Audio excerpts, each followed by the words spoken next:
Daily Heavenly Manna, September 18th. The chosen text from Exodus chapter 33, verses 14. My presence shall go with thee, and I will give thee rest. Explanation. The Lord is ever present with His people. He is always thinking of us, looking out of our interests, guarding us in danger, providing for us in temporal and spiritual things, reading our hearts, marking every impulse of loving devotion to Him, shaping the influences around us for our discipline and refining, and hearkening to our faintest call for aid or sympathy or fellowship with Him. He is never for a moment off guard, whether we will call Him in the busy noon hours or in the silent watches of the night. How blessed the realization of such abiding faithfulness! And no real child of God is devoid of this evidence of His adoption. Reprint number 3251. Amen. Welcome to the Deep Dive.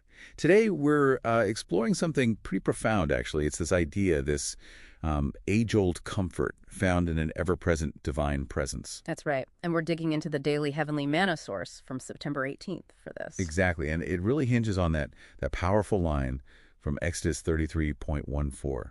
My presence shall go with thee, and I will give thee rest. Such a foundational verse. It really is.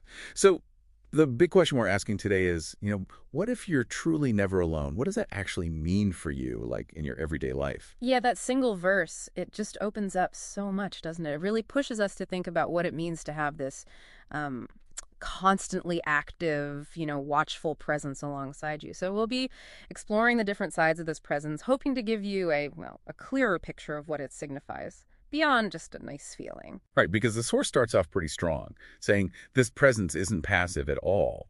It describes it as always thinking of us, looking out for our interests, even guarding us in danger. That kind of challenges how you might normally think about it, right? Yeah. Like some distant observer. This sounds way more involved. It absolutely does. That's the core insight, isn't it? It's not just that there is a presence, but that it's like deeply and proactively involved in your specific story. Not just watching from the sidelines, but actively working towards your well-being, whatever the situation. So it shifts it from just believing something exists to like an active partnership. Exactly. A dynamic partnership.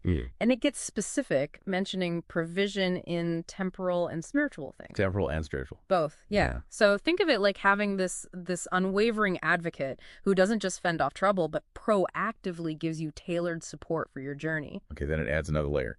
It says this presence is reading our hearts, marking every impulse of loving devotion. That feels incredibly intimate. And then it connects that to shaping the influences around us for our discipline and refining. Yeah. How do those two fit together? The deep understanding and the active shaping.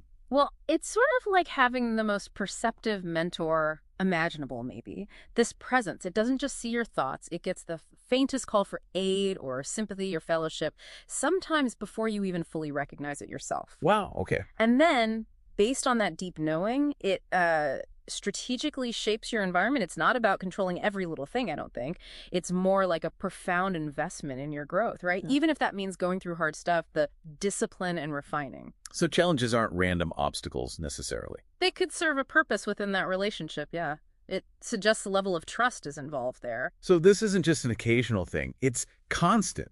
The source really stresses that it's never for a moment off guard, whether it's the middle of a busy day or, the dead of night. Busy noon hours or in the silent watches of the night. That phrase really sticks.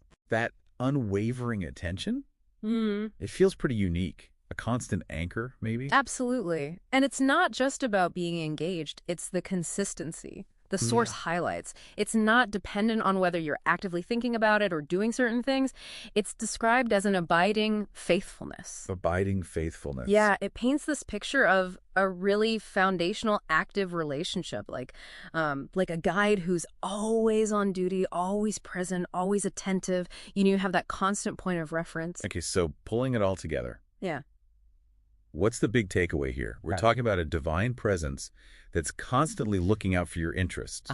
Offering protection. Providing for you, both materially and spiritually. Right. And having this deep, almost startling insight into your heart.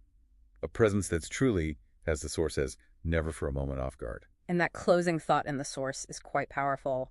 No real child of God is devoid of this evidence of his adoption. It really frames it not as a rare gift, but as that abiding faithfulness. Evidence of adoption. Interesting phrasing. It is, isn't it?